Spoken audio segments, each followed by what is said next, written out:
Everything you want is just outside your comfort zone. Everything you want is outside your comfort zone.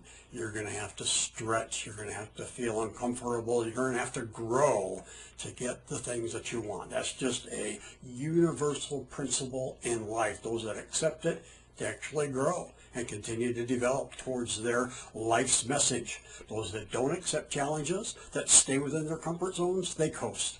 And again, it's not right or wrong. It's what do you want? If you want to coast, there's nothing wrong with that. It's normal. If you want something more for yourself, for your life, for your relationships, for your job, for your business, any arena, you're going to have to go outside your comfort zone when you accept the challenge to move forward. Like David, when he accepted that challenge to take on Goliath, the battle within had already been won. He saw Goliath defeated, but the battle still had to be fought. He accepted the challenge. I don't know what challenge you accepted or what steps you need to take to move forward with that challenge. Might simply be a phone call, might be applying for that promotion, might be starting that business, might be making an apology. So many arenas of life, personal and business and sports and health and on and on.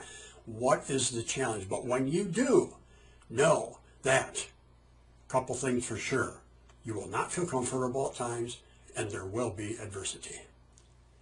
Kind of an analogy, a life analogy in a microcosm is when I applied for the United States Air Force Academy as I was going there, jump school. It's the only jump school in the country at that point in time that you could free fall your first jump. That means no one jumps with you, there's no cord, you're responsible for jumping out of that plane and pulling your own ripcord. And so I applied and was accepted. And after 2 weeks of some really great training, they called us crater creators during the training, it was time for our jumps. 5 jumps and you get your wings. See, I wanted my wings. I was accepting the challenge because I wanted my wings. And so when you get your wings, when you have 5 successful jumps. So as we're all sitting there waiting for our first jump on the tarmac, the United States Air Force Academy's jump team, we're going to do a demonstration to motivate us. And they did. They jumped out of the airplane. They were in squares. That's a different type of parachute. Parachute than a rounds. But anyway, one of the jump masters, he had 700 and some odd jumps, landed right in front of us, almost right in front of me, and broke his leg. And yes, the thought ran through my mind. He has 700 jumps and broke his leg. I'm going up for my first one. Oh, crap. So that was kind of a funny event that happened. But, nevertheless, we got up into the airplane. These jump planes held about 15 jumpers. And boy, talk about being outside of your comfort zone, especially when you got to that door and looked out. Oh my gosh, way outside the comfort zone for a lot of reasons. Facing a possible broken leg, yeah, or death, yeah. But even more than that, facing embarrassment of failing. I had a friend that didn't jump. He came back in the plane, couldn't do it.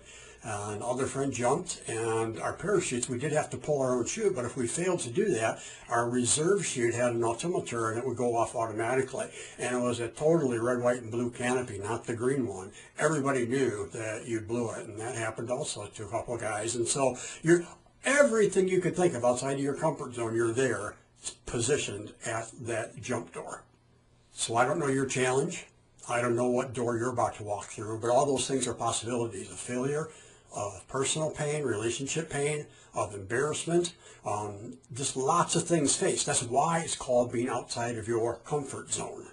But look at it this way, even in the failures, you can learn and move and grow. Otherwise, you're not.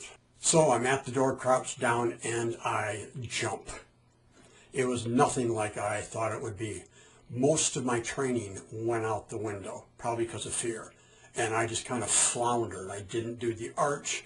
I forgot to count. You're supposed to count to 10 and pull your ripcord. I was just tumbling. And the funny thing about it is I didn't feel like I was falling. It was a very new experience, a new phenomena going on. I'm going, what in the world? And so I remember thinking, oh man, I was supposed to be counting. I think it's been about 10 seconds and I pulled my cord. So I ended up pulling it at 7.5 seconds. They judge each jump as you come down. So that was kind of humorous. Best part of that jump was when the canopy opened, no problems there, and I floated. Oh, it was beautiful. Really fun floating above the earth like that in that canopy, looking around. It was wonderful. And then came the landing. Now this is the thing that we had most trained for 2 weeks. And so landing, I hit the earth and I felt like I'd been run over by a truck. I actually broke my clavicle, had huge bruise on my thigh. I mean, it was bad. I was bent over. I did roll through and stand up. I was bent over. The wind knocked out of me and I thought, oh my gosh. So I was in a lot of pain. I found the guy that judged my landing. You know, they do it through, binoculars, and they give you scores for everything. I was so hoping he would tell me what I did wrong, because I knew I had to have done something wrong. And so I went up to him and said, oh, no, you did good. You got a good score. And that wasn't good news for me at the time with the way I felt. And so I had a new battle raging in my mind up here. The battle within. Oh, man, was it going. What do you do, Curt? I could have, gone to the hospital at that point in time, and no one would have blamed me for not taking my next 4 jumps with a broken clavicle. But I had to go. I accepted the challenge. And when you accept challenges, you will be in discomfort. In this case, it was physical pain also that I had to press through to fulfill my desire. But I also knew I had to find something out. What did I do wrong? Make a long story short, this is probably a lesson for another day. What I found out is, and after asking a bunch of people, oh, you pulled down on your reins, right?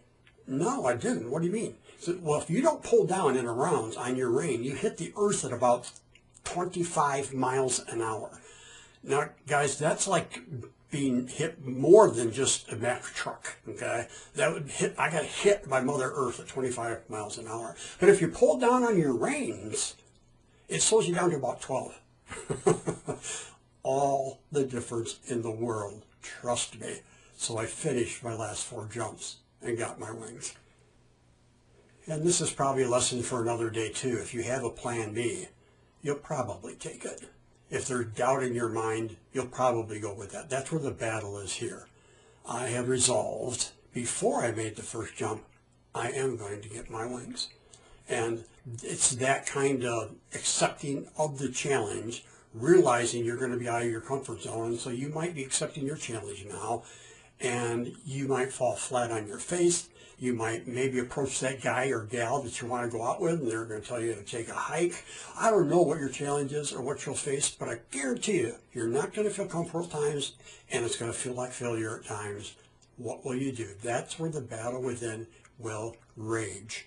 And I encourage you to control that battle within so that you end up where you want to end up and you get what you want. Everything you want is right outside your comfort zone. Hey, do me a favor and please like and subscribe to this channel and share it and watch videos all the way to the end. This will help me reach more young men and women that are training their minds for the battle within, learning how to be victorious there so that they can be victorious in their life's message and life calling, moving into what will be continually turbulent times in these last days. Thanks for watching.